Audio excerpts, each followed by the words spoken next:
Someone has to say it, the Horus Heresy is a tricky game to get your head round, particularly if you are a beginner. In this series, I want to create a series of detailed rules explanations, regardless of your skill level, to get you up and started with your first battles in the Age of Darkness.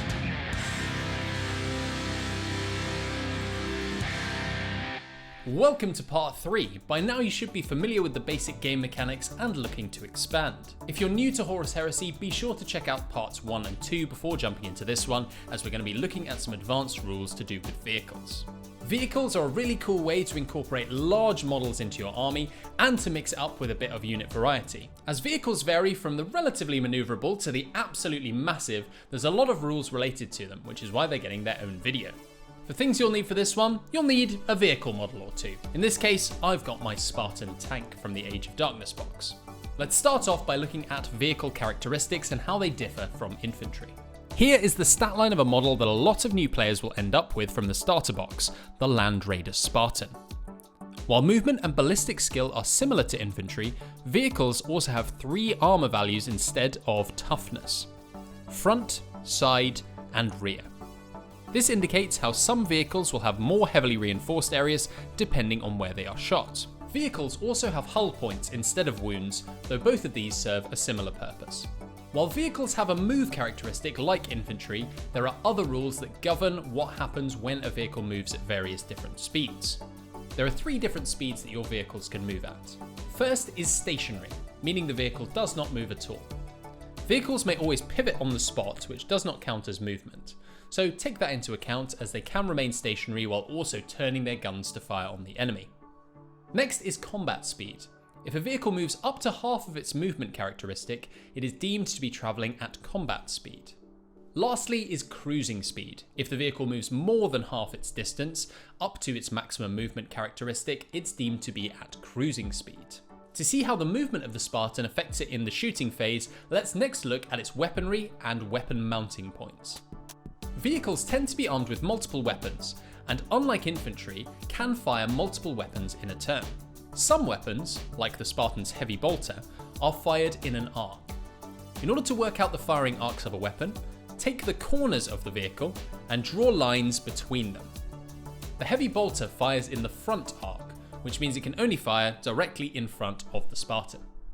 Some other weapons, like the twin-linked las cannon arrays on the sides of the Spartan, are instead what are referred to as sponson weapons. These weapons can be fired at anything on that half of the model, as shown in this example. There are other kinds of mounting points such as turrets and coaxial weapons. You can find all the rules for these in your Age of Darkness rulebook. One other important thing to note on vehicles is that some weapons are described as defensive weapons. These are weapons that are lower than strength 6. Now, when vehicles make reactions, they can only attack with defensive weapons, meaning that if this Spartan was to overwatch, for example, it would only be eligible to fire its heavy bolter because the las cannon arrays on the sides are strength 9, so too high to be defensive weapons. The last thing to note specific to our Spartan is that all of the weapons it's armed with have the twin-linked special rule. This means that it's able to re-roll failed hits when shooting at targets. Now that we know a bit more about our Spartan's armaments, let's look at how it fights in the shooting phase, depending on how far it's moved in the previous movement phase. If a vehicle remains stationary, it can fire all of its weapons at full ballistic skill. The Spartan's ballistic skill of 4 means it's going to be hitting most targets on 3s, with both its las cannons and its heavy bolter. At combat speed, vehicles can fire all weapons apart from ordnance and destroyer weapons at no penalty. If it is armed with an ordnance or a destroyer weapon, it may instead choose to fire this, and all other weapons fire at snapshots, ballistic skill 1. As our Spartan doesn't have any ordnance or destroyer weapons, once again at combat speed it can fire all its weapons at full ballistic skill. At cruising speed, more than half of its movement distance, the vehicle is going too fast to make accurate shots. A single weapon may be fired at full ballistic skill, but all other weapons must be fired as snapshots, resolving at ballistic skill 1. If a vehicle is moving at cruising speed, it also may not make any attacks with ordnance or destroyer weapons, which we'll be talking about in a moment. So that's shooting with vehicles, but what about shooting at them? Now, as mentioned earlier, vehicles do not have toughness values, but instead have armor values representing how tough each section of the vehicle is. To work out which arc a vehicle is being hit in, again you use the same method as used when determining firing arcs. Take the corners of the model and draw 2 lines between them. If a model is firing at a vehicle and it's inside of that arc, then it makes its shots against the armor value of that facing off the vehicle. When shooting at a vehicle, hit rolls are made as normal, but as it doesn't have toughness, to wound is resolved slightly differently. This is called an Armour Penetration roll. Roll a d6 and add the strength of the weapon you are making the attack with. If the result is less than the armor value of the vehicle's facing that you're currently shooting at, then no damage is caused. If the result is equal to the armor value of the facing of the vehicle you're looking at, then a glancing hit is caused. Remove 1 hull point from the vehicle. If the result exceeds the armor value of the chosen side, then the vehicle has taken a penetrating hit. This removes 1 hull point from the vehicle, just like a glancing hit, but in addition, you then roll on the vehicle damage table. Vehicle damage table results range from crew shaken, causing the vehicle to fire snapshots next turn, all the way up to explodes, causing it to be removed from the battlefield. AP2 weapons get a +1 to the roll on the vehicle damage table when they inflict a penetrating hit, and AP1 weapons get +2 to the damage table, making the vehicle much more likely to explode or suffer more significant damage. Exploding also immediately destroys the vehicle regardless of its remaining hull points, so be careful with your big tanks around armor penetrating weapons. One quick note about the Spartan, as many of you are likely to have it from the Age of Darkness box, is that it's also a reinforced vehicle, meaning that it ignores the effects of the crew shaken result on that table. A quick word on Ordnance and Destroyer weapons. When an enemy vehicle is hit by an Ordnance weapon, to represent the fact that it's likely to cause massive damage, you get to roll 2 armor penetration rolls and pick the highest. Destroyer weapons are even bigger and more devastating in scale. To represent this, when rolling an armor penetration roll with a destroyer weapon, roll 3 dice and discard the lowest. If there are 2 dice tied for the lowest, you only need to discard 1 of them. In addition, whenever a destroyer weapon makes a glancing or penetrating hit, it inflicts D3 points of damage instead of 1. Our Spartan is equally well armoured all round at armour value 14. This also makes it immune to all but the largest and most devastating of shots. Even Strength 8 weapons can only glance the Spartan on a 6, though many of them do have additional rules which make this a bit easier.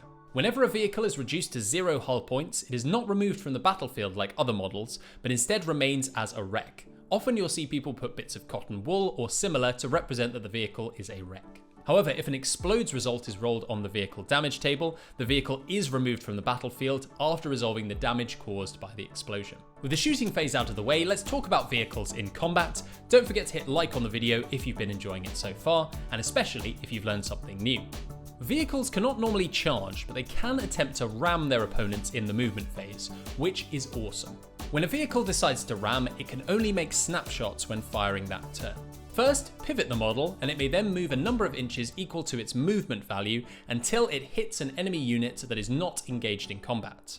If it hits an infantry unit, then that unit suffers D6 automatic hits at strength of half of the front armor of the vehicle performing the ram. In this case, our Spartan is armor value 14 on the front, meaning that a strength 7 hit will be caused on any infantry that are unlucky enough to get run underneath its tracks. The unit on the receiving end of the ram must also make a morale check, as it's hard to hold your nerve when a giant tank is trying to run you over. If the target of the ram is a vehicle, then both of the units involved will take hits. The hit will be equal to the armor value of the facing that was hit by the ram.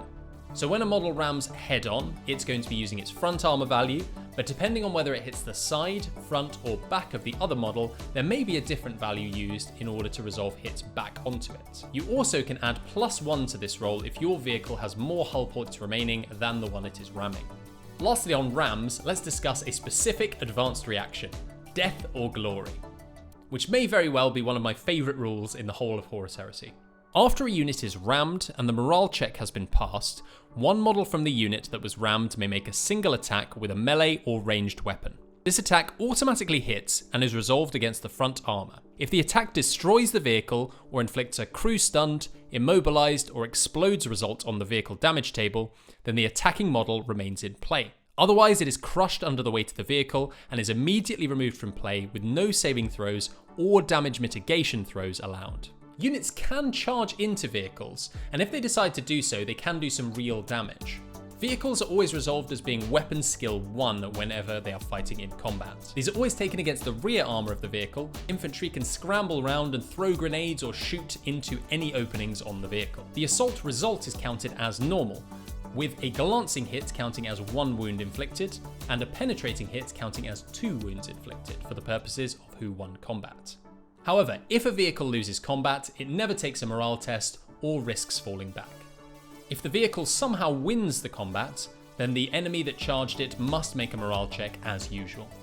In addition, vehicles can never be locked in combat, so are free to move the next turn.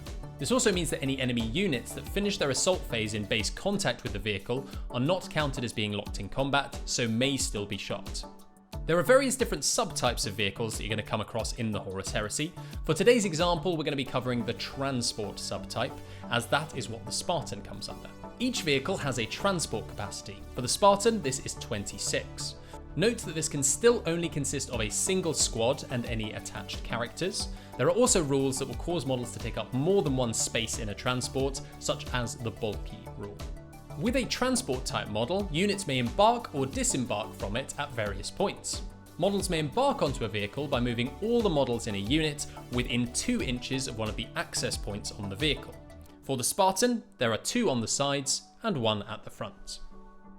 Models can disembark from a transport before or after it moves, so long as it doesn't move more than half its maximum move distance. If the vehicle has moved, it cannot keep moving or perform a ram attack in a turn where a unit has disembarked from it. To disembark, models are placed 1 at a time in base contact with one of the access points on the vehicle, and then they may move their regular movement distance. They will count as moving for the purposes of shooting weapons this turn. In addition, they are not allowed to charge in a turn when they disembarked from a transport. There may be various situations where disembarking in this way is impossible, usually due to enemy models in base contact with the tank. In this case, the unit makes an emergency disembarkation. For this, place the models in base contact with any point on the vehicle's hull. They may then make a normal move, but may not take any other actions this turn.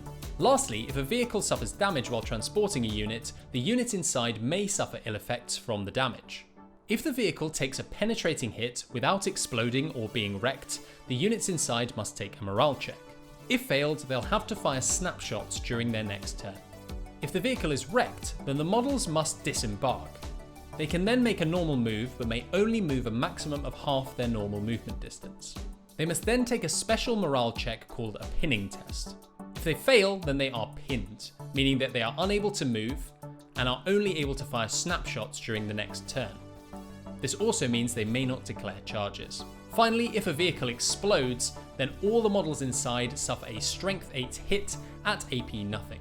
Any wounds caused are resolved by the player who controls the unit. Surviving models are placed where the vehicle used to be and then must take a pinning test. With the vehicle rules out of the way, you should now have all the knowledge you need to go forth onto the battlefields of the 31st millennium. Be sure to drop a like on the video if you enjoyed, and put a comment down below with something new that you have learned over the course of this series. In the meantime, my name has been Ollie, this has been my hobby, and I'll see you next time.